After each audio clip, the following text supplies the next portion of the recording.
क्या मनुस्मृति और बाबरनामा को दिल्ली विश्वविद्यालय के सिलेबस में शामिल कर लिया गया है?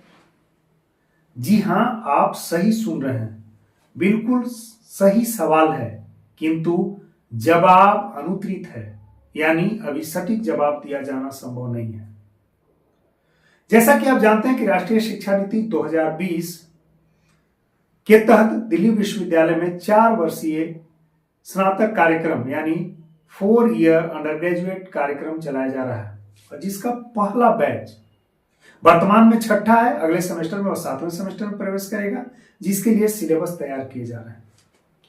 इतिहास विभाग में पाठ्यक्रम निर्धारण हेतु जो कमिटी गठित की गई है वह 15 मेंबर्स कमिटी है, जो 7वें सेमेस्टर यानी अगले सेमेस्टर के लिए इतिहास का एक कोर पेपर है भारतीय इतिहास के स्रोत, उस कोर पेपर के लिए पाठ्यक्रम यानी सिलेबस का निर्धारण करेगा।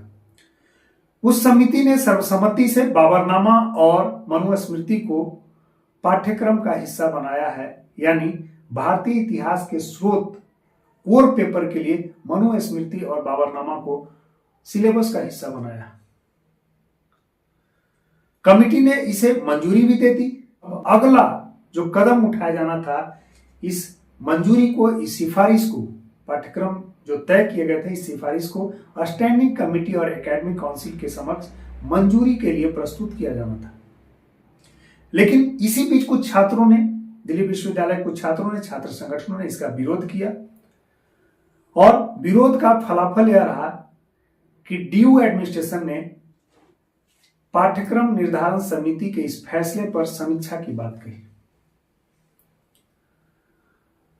अब जानना यह महत्वपूर्ण है कि आखिर पाठ्यक्रम निर्धारण जो समिति है, सिलेबस कमिटी है, उसका क्या तर्क है? आखिर क्यों मनुस्मृति और बाबरनामा को शामिल किया जाना चाहिए, और छात्रों के विरोध का क्या तर्क है, इस पर हम विचार करते हैं। सिलेबस कमेटी का मानना है कि प्राचीन इतिहास को जानने के लिए मनुस्मृति एक अच्छा स्रोत हो सकता है, और उसी तरह मध्यकालीन इतिहास को जानने के लिए बाबरनामा एक बेहतर स्रोत हो सकता है। तुजुके बाबरी नाम से लिखा गया बाबरनामा मूल रूप में तुर्की भाषा में था, इसके बाद इसका फारसी अनुवाद हुआ, और फारसी के बाद अंग्रेजी अनुवाद हुआ। तो मध्यकाल के इतिहास को जानने का अच्छा स्रोत समझते हुए जो सिलेबस कमेटी है उसने इसकी सिफारिश की थी। सिलेबस कमेटी का यह भी मानना है कि भारतीय इतिहास के स्रोत जो विषय है, जो कोर सब्जेक्ट है, उसमें हर्षचरित, मत्स्य पुराण, संगम काल की कविताएं और सल्तनत काल के संस्कृत शिलालेख को भी शामिल किया गया। तो उसी क्रम में मनुस्मृति और बाबरनामा को भी शामिल किया गया था। सिलेबस कमेटी का कहना है कि जब इस पर किसी तरह का कोई विवाद नहीं है, लेकिन मनुस्मृति और बाबरनामा पर छात्रों ने विरोध दर्ज कराया, जो कि प्राचीन इतिहास को जानने के लिए और मध्यकालीन इतिहास को जानने के लिए एक महत्वपूर्ण स्रोत हो सकते थे। छात्रों का तर्क है, उनका कहना है कि यदि मनुस्मृति और बाबरनामा को इतिहास के स्रोत के रूप में कोर सब्जेक्ट में शामिल किया गया है, तो धर्मसूत्र, नारद सूत्र, गुरु ग्रंथ साहिब जैसे स्रोतों को क्यों नहीं शामिल किया जाना चाहिए।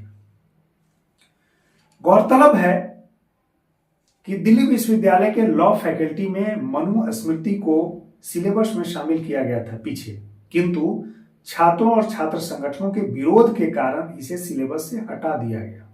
भारत में श्रुति और स्मृति की परंपरा रही है, जो ज्ञान के परंपरा को आगे बढ़ाने वाले थे।